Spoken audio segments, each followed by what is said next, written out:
తిరుమలలోని ఈ విశేషాల గురించి మీలో ఎంతమందికి తెలుసు? తిరుమల వెంకటేశ్వర స్వామి దర్శనానికి మీలో చాలామంది వెళ్ళే ఉంటారు. గొప్ప ఆధ్యాత్మిక అనుభవాన్ని అందించే ఈ యాత్రలో భక్తులు చాలా ప్రదేశాలను చూడకుండానే తిరుగు ప్రయాణం అవుతారు. అవేంటో ఇక్కడ మీరు వివరంగా తెలుసుకోవచ్చు. పరమ పవిత్రమైన తిరుమల కొండకు ప్రతినిత్యం భక్తులు తండోపతండాలుగా వస్తుంటారు. కేవలం ఆంధ్రప్రదేశ్, తెలంగాణ రాష్ట్రాల నుంచే కాకుండా దేశవ్యాప్తంగా అనేక నగరాల నుంచి భక్తులు తిరుపతికి వచ్చి తిరుమలేశుని దర్శించుకుంటారు. ప్రకృతి అందాల మధ్య 7 కొండలపై కొలువుదీరిన తిరుమల క్షేత్రం ఆధ్యాత్మికంగానే కాదు, పర్యాటకంగానూ ప్రసిద్ధి చెందింది. తిరుమలలో ముఖ్యమైన శ్రీవారి దర్శనంతో పాటు భక్తులు సందర్శించాల్సిన ప్రదేశాలు చాలా ఉన్నాయి. ఇవి మీలోని ఆధ్యాత్మికతను, పర్యటన పట్ల ఆసక్తిని మరింత పెంచుతాయి. ఆలయాలు, చారిత్రక నిర్మాణాలు, జలపాతాలు, ఉద్యానవనాలు, వన్యప్రాణులు, ఇలా ఎన్నో ప్రదేశాలు మిమ్మల్ని కట్టిపడేస్తాయి. మీరు తిరుమల పర్యటనకు వెళ్తున్నట్టయితే ఈ జాబితా మీకు ఎంతో ఉపయోగపడుతుంది. వరాహస్వామి ఆలయం. తిరుమల వెళ్ళే భక్తులు వెంకటేశ్వరుణ్ణి దర్శించేందుకు ముందుగా వరాహస్వామిని దర్శించుకోవాలి. దీనికి ఓ ప్రత్యేకమైన కారణం కూడా ఉంది. పురాణాల ప్రకారం వెంకటేశ్వరుడు కొలువైన 7 కొండలు వరాహస్వామికి చెందినవట. వీటిని శ్రీవారికి అప్పగించేందుకు వరాహస్వామి ఓ షరతు విధించాడు. శ్రీవారితో పాటు తనకు కూడా సమానంగా పూజలు జరగాలని కోరాడు. దీనికి అంగీకరించిన శ్రీనివాసుడు తిరుమలకు వచ్చే భక్తులు తన దర్శనానికి ముందు వరాహస్వామి దర్శనం చేసుకోవాలని సూచించినట్లు చెబుతారు. ఈ ఆలయం తిరుపతి ప్రధాన నగరానికి 10 కిలోమీటర్ల దూరంలో ఉంటుంది. శ్రీవారి దర్శనం. ఎన్నో వ్యయ ప్రయాసల కోర్చి దూరభారాల నుంచి భక్తులు తిరుమలేశుని దర్శనానికి వస్తుంటారు. స్వామిని దర్శించుకునే ఆ క్షణంలో తమ బాధలను, దుఃఖాలను మరిచి తన్మయత్వానికి గురవుతారు. సెప్టెంబర్, అక్టోబర్ మధ్య జరిగే బ్రహ్మోత్సవాల సమయంలో తిరుమల క్షేత్రం లక్షలాది భక్తుల రద్దీతో కిటకిటలాడుతుంది. సాధారణ రోజుల్లో ఈ క్షేత్రాన్ని దాదాపు 50,000 మంది భక్తులు దర్శిస్తుంటారు. ఏడాది పొడవునా భక్తుల తాకిడితో, నిత్య పూజలతో ఇక్కడ పండుగ వాతావరణం నెలకొంటుంది. శిలాతోరణం. తిరుమలలో పర్యాటకులను ఆశ్చర్యపరిచే సహజ సిద్ధ ప్రకృతి నిర్మాణాల్లో శిలాతోరణం ఒకటి. శిలలతో తోరణంగా సహజ సిద్ధంగా ఇది ఏర్పడింది. పర్యాటకులను ఈ నిర్మాణం ఎంతో ఆకట్టుకుంటుంది. రాష్ట్ర ప్రభుత్వం దీనిని జాతీయ స్మారకంగా పరిరక్షిస్తుంది. ప్రపంచవ్యాప్తంగా ఇలాంటి అరుదైన నిర్మాణాలు కేవలం 3 ఉంటే వాటిలో ఒకటి తిరుమల శిలాతోరణం కావటం విశేషం. ఈ ప్రదేశం తిరుమలకు 11 కిలోమీటర్ల దూరంలో ఉంది. ఆకాశగంగ తీర్థం. ప్రకృతి శోభతో ఎల్లప్పుడూ కనువిందు చేసే ప్రదేశం ఆకాశగంగ తీర్థం. ఇక్కడ జలపాతం ఏడాది పొడవునా నీటితో కళకళలాడుతూ కనిపిస్తుంది. ఇక్కడికి సమీపంలో దేవీమాత ఆలయం కూడా ఉంటుంది. భక్తులు ఇక్కడ పూజలు నిర్వహిస్తారు.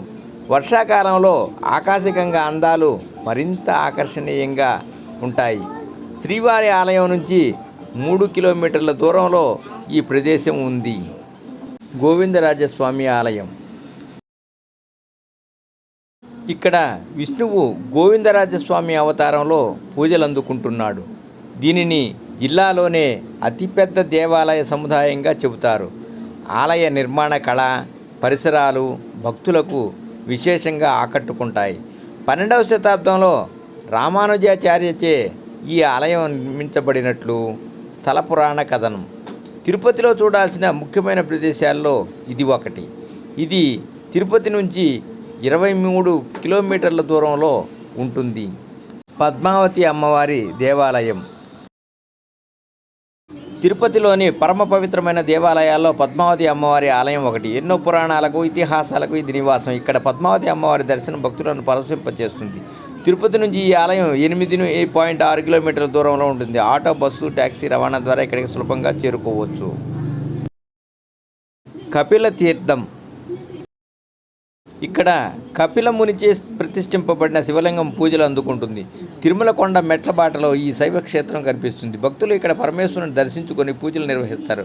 ద్రావిడ నిర్మాణ శైలిలో రూపొందించబడిన ఈ ఆలయం భక్తులను ఆకట్టుకుంటుంది. ఇక్కడ జలపాతంలో భక్తులు పవిత్ర స్నానాలు ఆచరించి తిరుమలకు నడక సాగిస్తుంటారు. తిరుమల నుంచి కపిల తీర్థం 15.6 కిలోమీటర్ల దూరంలో ఉంటుంది.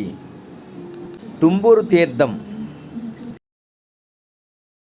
తిరుమలలోని తుంబురు తీర్థానికి ప్రత్యేక గుర్తింపు ఉంది. ఇక్కడ నీటిని పరమ పవిత్రంగా భక్తులు భావిస్తారు. ఈ నీటికి పాపాలను తొలగించే అద్వితీయమైన శక్తి ఉందని నమ్ముతారు. ఇది మోక్షాన్ని ప్రసాదిస్తుందని విశ్వసిస్తారు. జలపాతం చుట్టూ ప్రకృతి రమణీయత ఎంతో ఆహ్లాదభరితంగా ఉంటుంది. తిరుపతికి 8 కిలోమీటర్ల దూరంలో తుంబురు తీర్థం ఉంది. జింకల పార్కు. వన్యప్రాణి ప్రేమికులను జింకల పార్కు ఎంతో ఆకట్టుకుంటుంది. ఇక్కడ వివిధ జాతులకు చెందిన అరుదైన జింకలు కనిపిస్తాయి.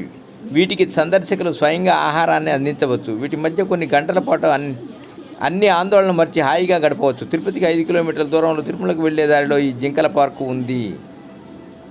Shri Venkateswara national park. అపారమైన జీవ వైవిధ్యానికి చిరునామా శ్రీ వెంకటేశ్వర నేషనల్ పార్క్. ఏనుగులు, పులులు, ఎలుగుబంట్లు సహా అనేక రకాల వన్యప్రాణాలను ఇక్కడ వీక్షించవచ్చు. తూర్పు కనుమల్లో దాదాపు 350 చదరపు కిలోమీటర్ల వైశాల్యంలో ఇది విస్తరించి ఉంది. తలకోన జలపాతాన్ని అద్భుతాల నిధిగా పిలుస్తారు. ఎన్నో ఔషధ గుణాలు కలిగిన ఈ నీరు ఎక్కడి నుంచి వస్తుందో ఇప్పటికీ అంతు చిక్కని మిస్టరీగానే ఉందట. ఈ ప్రాంతానికి ప్రముఖ పిక్నిక్ స్పాట్గా కూడా పేరుంది. ప్రకృతి అందాల మధ్య పర్వతారోహణకు ఇది అనువైన ప్రదేశం. శ్రీ వెంకటేశ్వర నేషనల్ పార్కుకు సమీపంలోనే ఈ జలపాతం ఉంటుంది. వైకుంఠ తీర్థం.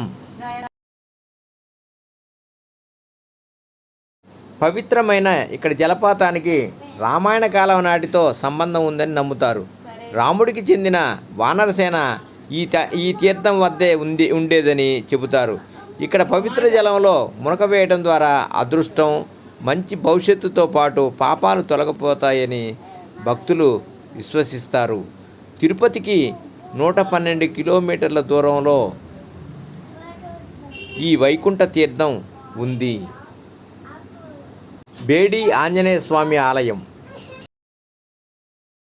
ఈ ఆలయంలో ఆంజనేయ స్వామికి ఓ ఆసక్తికరమైన కథ ఉంది. ఒంటె కోసం వెతుకుతున్న హనుమంతుడిని ఆయన తల్లి కట్టేసి ఆకాశగంగకు వెళ్ళిందట.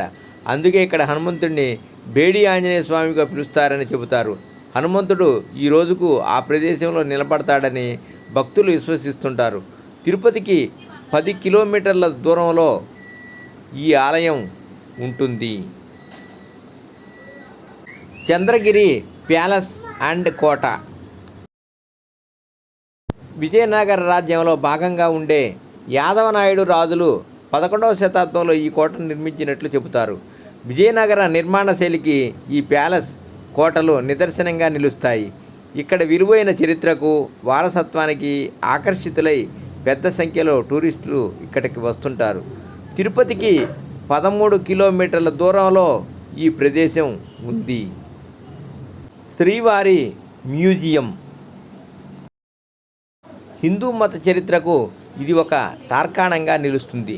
ప్రాచీన చరిత్ర, దేవాలయాల నిర్మాణ శైలి, విగ్రహాలు, చిత్రాలు, గ్రంథాలు ఇలా ఎన్నో అపారమైన మతపరమైన విజ్ఞానాన్ని టూరిస్టులకు ఈ మ్యూజియం అందిస్తుంది. తిరుపతికి 10 కిలోమీటర్ల దూరంలో శ్రీవారి మ్యూజియం ఉంది.